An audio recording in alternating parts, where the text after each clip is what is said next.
बहुत समय पहले की बात है।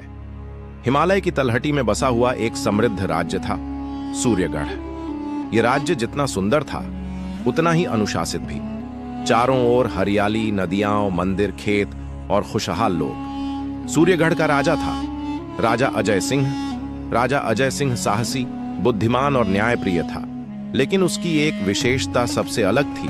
वह पहले राजा नहीं, पहले इंसान था। राजा अजय सिंह सोने के सिंहासन से अधिक मिट्टी में बैठकर लोगों से बात करना पसंद करता था।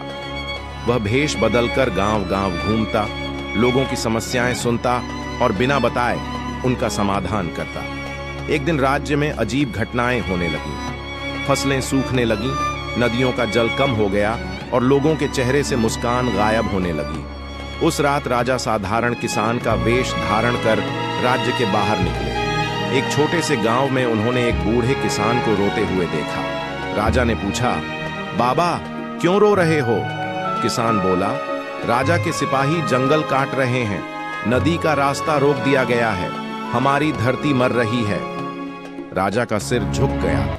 उसे समझ आ गया, समस्या देवताओं की नहीं, इंसानों की लालच की। अगले दिन दरबार में राजा ने आदेश दिया, जंगल कटाई तुरंत बंद, नदी को मुक्त किया जाए। मंत्रियों ने विरोध किया। महाराज, इससे खजाना कम हो जाएगा।